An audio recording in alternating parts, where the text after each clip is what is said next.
मैं 5 दिन से घूम रहा हूं, सब जाति समझ रहे हैं, लेकिन एसटी एससी विशेषकर मीणा तो समझ ही नहीं रहे। अरे आग लगन थे मोदी में, अरे आग लगन थे मोदी में, अरे आग लगन थे मोदी में। आप मानिए या मत मानिए, लेकिन भारतीय जनता पार्टी के राजनीतिक अंत की शुरुआत हो चुकी है। पहले किसानों ने गांव-गांव से इनको खदेड़ा, इनको ज़मीन दिखाई, इनको बताया कि जो तुम वादे करते थे कि किसानों की आमदनी दोगुनी हो जाएगी, उसकी हकीकत धरातल के ऊपर क्या है। बेरोजगारों ने अपनी बारात भारतीय जनता पार्टी के कार्यालय में घुसा दी और सिर पर सेहरा लेकर दिखाया कि हम बेरोजगार हैं, अग्निवीर ने हमारी कमर तोड़ रखी है। तुम्हारी नीतियों के चलते पूंजीपतियों के सहारे सारे संसाधन बेच देंगे, सरकारी संस्थाओं में तुम भर्ती नहीं कर रहे हो, युवा आत्महत्या करने के लिए मजबूर है, तो तुम्हें अब की बार शिकस्त देंगे।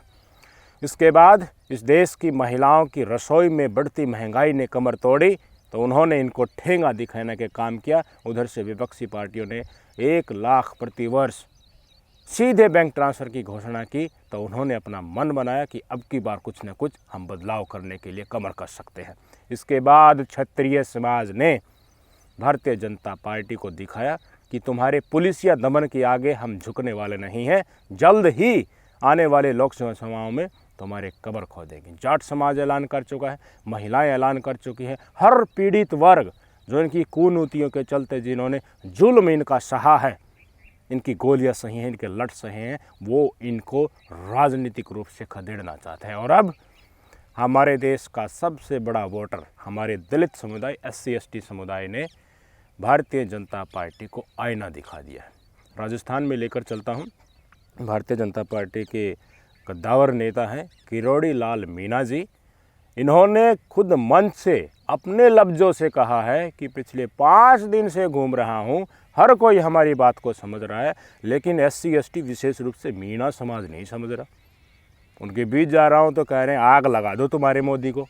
हाँ, ये कहा है। पहले तो इनका स्टेटमेंट सुन लीजिए और फिर क्यों इस देश का दलित समुदाय भारतीय जनता पार्टी को उखाड़ फेंकने की मनसा बना चुका है, संविधान से खिलवाड़ होने देना नहीं चाहता है, वो सारी बातें बताऊंगा। पहले इनकी व्यथा सुन लीजिए और धरातल की सच्चाई जान लीजिए। मैं 5 दिन से घूम रहा हूं, सब जाति समझ रहे हैं, लेकिन ST SC विशेषकर मीणा तो समझ ही नहीं रहे। जाते हैं जब क्या कहते हैं, अरे आग लगन थे मोदी में, अरे आग लगन थे मोदी में। भाई मीणा समाज क्यों नहीं समझ रहा? दलित समुदाय क्यों इनकी अंधभक्ति के पट्टी को अपने ऊपर नहीं लगा रहा? दलित समुदाय ने ब्राह्मणवाद और इस देश के साथ खिलवाड़ करने वाले मनुवादियों का अत्याचार सबसे ज़्यादा सहा है। बराबर का हक मिल रहा था, हमारा देश आज़ाद हो रहा था, संविधान के तहत इन सबको समतन अधिकार दिए जाने थे, तो वो कौन लोग थे जिन्होंने सबको बराबरी के हक देने का विरोध किया था? कौन लोग थे जिन्होंने संविधान के तमाम आर्टिकल, जिसमें सबको जीवन पर्यंत बराबर के अधिकार देने के खिलाफ जो खड़े हुए थे, उस विचारधारा के लोग आज की सत्ताधारी पार्टी को चला रहे हैं। कल डॉक्टर भीमराव अंबेडकर जी की जयंती थी। हर वर्ग में उनके प्रति सम्मान था। कई जगह रैलियां आयोजित की गई, कई राजनीतिक पार्टियों ने भी की, अपने अपने समाज को संबोधित किया। आपको एक तस्वीर दिखाना चाहूँगा। RSS की छात्र विंग है ABVP, दिल्ली यूनिवर्सिटी में बाबा भीमराव अंबेडकर जी के झंडे को निकाल फेंका और वहाँ पर भगवा झंडा लहरा दिया। तस्वीरें आपके सामने।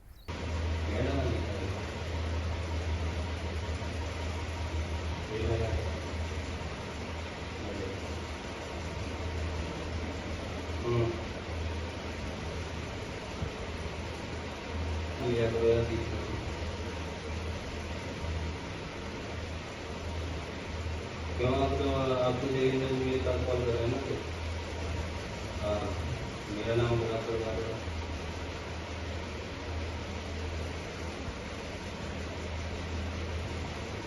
तो जब तुम्हारे पास है ही नहीं तो तुमने बाबा साहेब के फ्लैग को उतारना और वहाँ पर भगवा लहराना उसी ब्राह्मणवाद की प्रायचिकता है जिसके जुल्म को दलित समुदाय ने हमेशा से सहा है। संविधान ही है जिसके तहत दलित समुदाय आज बराबर के हक लेकर हर पायदान में, हर सरकारी संस्थाओं के उच्चतम पायदान तक पहुंच पाता है।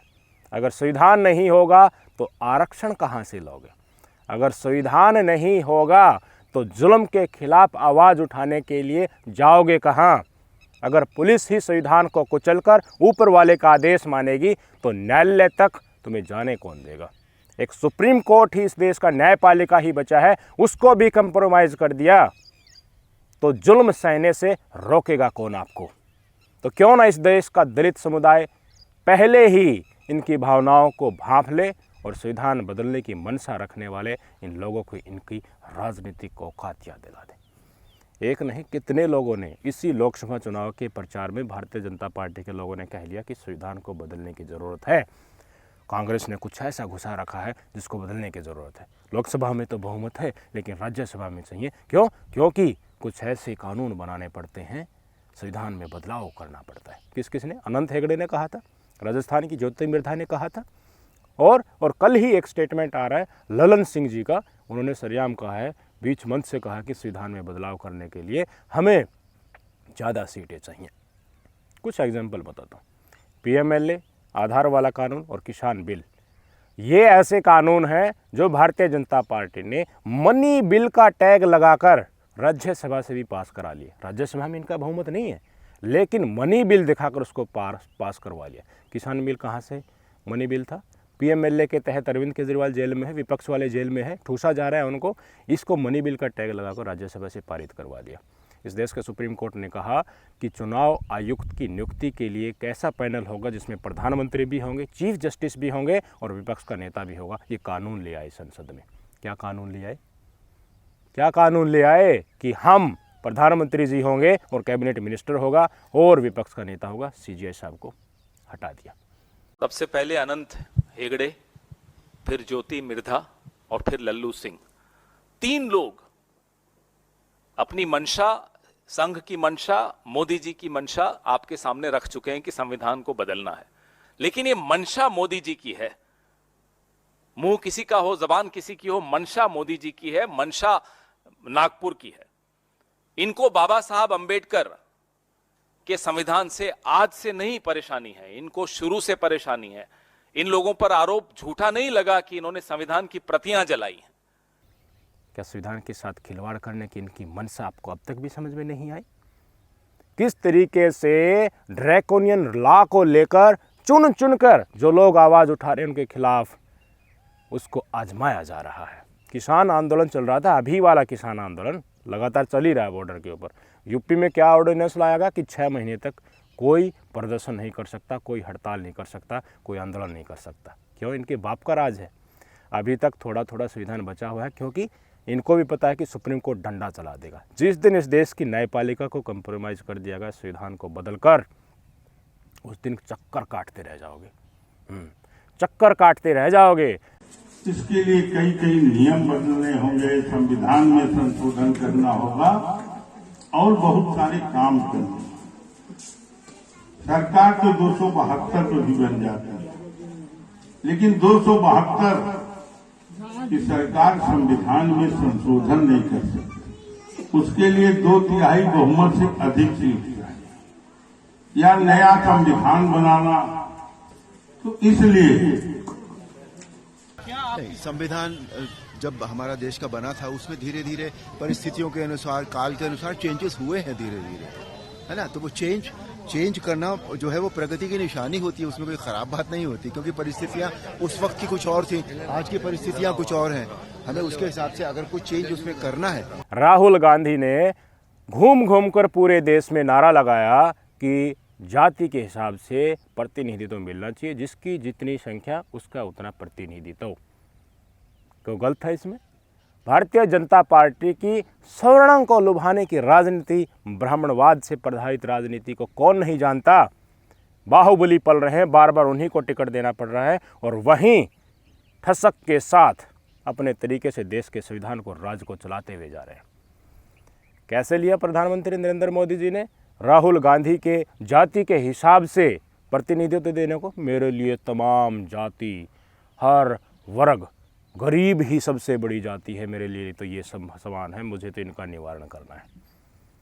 इसी लोकसभा चुनाव में बार बार भारतीय जनता पार्टी के नेताओं के द्वारा ये कहा जाना कि संविधान में बदलाव की ज़रूरत है, राज्यसभा में इनका बहुमत आता है, लोकसभा में इनका बहुमत आता है, उसके बाद ये क्या करेंगे इस देश के संविधान के साथ, इसका सबसे ज़्यादा भावभीनी और आश्चर्य इस देश के दलित समुदाय को समझ लेना चाहिए। इस देश का संविधान खत्म होता है या उसके साथ खिलवाड़ होता है अधिकारों के साथ, तो सबसे पहले अगर कोई पीड़ित वर्ग होगा वो दलित समुदाय होगा।